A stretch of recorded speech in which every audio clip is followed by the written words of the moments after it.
বাঁশিওয়ালা। খুব বড় একটা মাঠ। মাঠের এখানে ওখানে ছোট ছোট ঝোপ, আর ঝোপের পাশ দিয়ে আঁকা বাঁকা পায়ে চলা পথ। সেই রাস্তা ধরে অলস পায়ে হেঁটে চলেছে লোকটি। কাঁধে তার লম্বা ঝোলা, হাতে একটা বাঁশি। অভ্যাস মতো বাঁশিতে ফুঁ দিচ্ছে সে। বেশ কিছু দূর গিয়ে লোকটি একটা শিরীষ গাছ দেখতে পেল।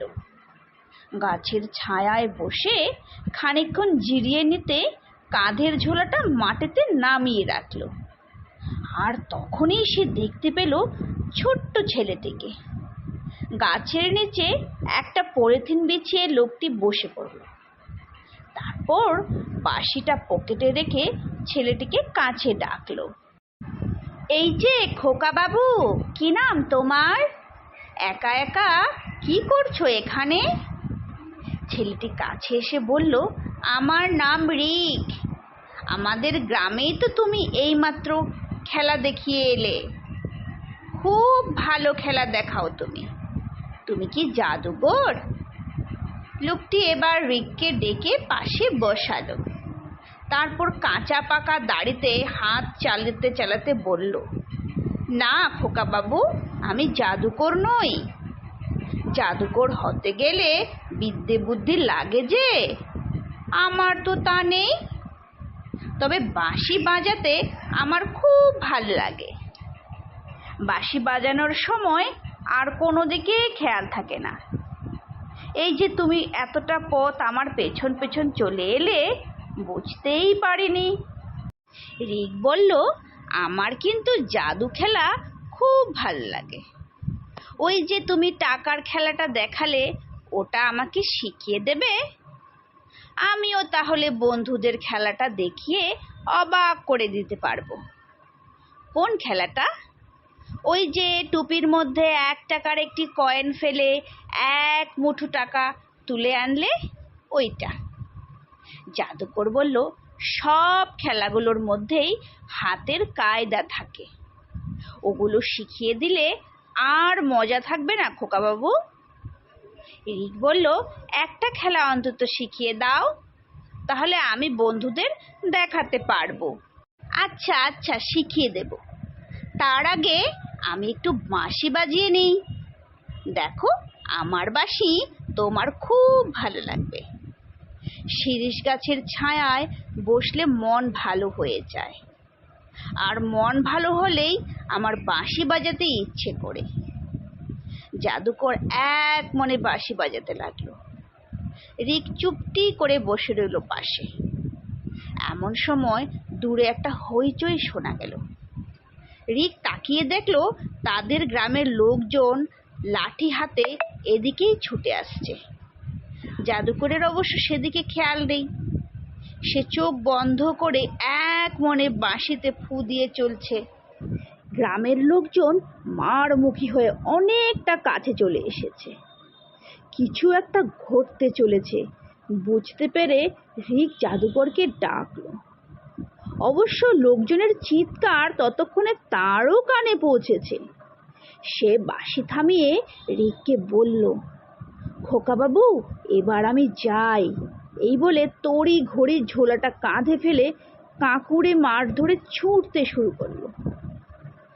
জাদুকরের কি অপরাধ রিক তা কিছুই বুঝে উঠতে পারল না। লোকজন সব লাঠি উঁচিয়ে জাদুকরের পেছন পেছন গিয়ে ঠিক তাকে ধরে ফেলল। তারপর কিল চড় ঘুষি মারতে মারতে বলল, আমাদের গ্রাম থেকে ছেলে ধরে নিয়ে যাস? এত সাহস! ছেলে ধরাদের কি শাস্তি দেই সেটাই এবার দেখাচ্ছি। রিক বুঝলো জাদুকরকে এরা ছেলে ধরা ভেবেছে। অবশ্য এজন্য ও নিজেই দায়ী। রিক যদি একা জাদুকরের পেছনে পেছনে এত দূর না আসতো, তাহলে কেউ তো জাদুকরকে সন্দেহ করতো না। এই ভর দুপুরে একা একা তার চলে আসা মোটেই ঠিক হয়নি। তার জন্যই লোকটা এমনভাবে মার খাচ্ছে। রিক ছুটে গেল জাদুকরের কাছে, তবে তার কাছে যেতে পারল না। লোকজন সব ভিড় করে আছে আর সামানে লাঠি ঘুষি চালিয়ে যাচ্ছে। তার কথা কারো কানেই পৌঁছালো না। চোখে জল এলো রিকের। একটু আগেই যে লোকটা গাছের ছায়ায় বসে মিষ্টি সুরে বাঁশি বাজাচ্ছিল, সেই এখন মরতে বসেছে। অনেক চেষ্টায় ভিড়ের মধ্যে ঢুকে লোকটির অনেক কাছাকাছি চলে এলো রিক। দু একটা কিল থাপ্পড় তাকেও খেতে হলো। মাথা ফেটে রক্ত বের হচ্ছে জাদুকরের।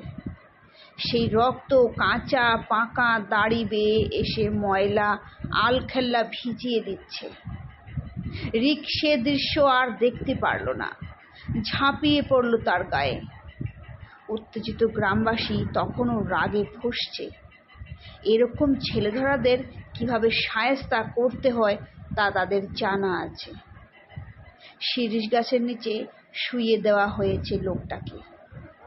মাথা থেকে এখনো একটু একটু করে রক্ত গড়াচ্ছে। পোশাক ভিজে যাচ্ছে। কাঁধের ঝোলাটা ছিটকে পড়েছে কোনো দিকে।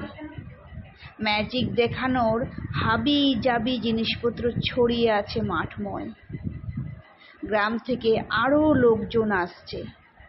পাশের গ্রাম থেকেও দু একজন আসতে শুরু করেছে। এরকম একজন ছেলেধরাকে চাক্ষুষ দেখতে চায় সকলে। গ্রামবাসীদের বহু কষ্টে আটকাচ্ছে রিক। লোকটা যে তাকে সঙ্গে নিয়ে আসেনি সে কথা মানতে রাজি নয় কেউ। ভর দুপুরে লোকটা ছোট ছোট ছেলেদের উপর জাদুবিদ্যা প্রয়োগ করে তারপর বাঁশি বাজিয়ে পেছনে পেছনে নিয়ে আসে। একসময় ফাঁকা মাঠে এসে ঝোলায় ভরে ফেলে। এ তাদের জানা কথা। তাছাড়া লোকটাকে বাঁশি বাজাতে বাজাতে আসতেও দেখেছে দু একজন। তারাই গ্রামে গিয়ে ছেলে ধরার খবরটা দেয়। মাঠ জুড়ে জটলা পাকিয়ে ছেলে ধরা বিষয়ে বিস্তর গল্প চলতে লাগলো। তারপর এক সময় শিরীষ গাছের পাতায় বিকেলের আলো ঝরে পড়ল। ক্লান্ত পাখির দল এসে বসলো গাছের ডালে। তাদের কিচির মিচির ডাক শোনা যেতে লাগলো। লোকজন সব গ্রামে ফিরে গেল। তারা ঝুড়ি ঝুড়ি উপদেশ দিতে দিতে রিককেও সঙ্গে নিয়ে গেল। শুধু ফাঁকা মাঠে পড়ে রইল জাদুকর আর ভেঙে টুকরো টুকরো হয়ে যাওয়া তার স্বাদের বাঁশি। সূর্য এক সময় সব আলো মুছে শিরীষ গাছের কাছ থেকে বিদায় নিয়ে নিজের দেশে পাড়ি দিল। সমাপ্ত।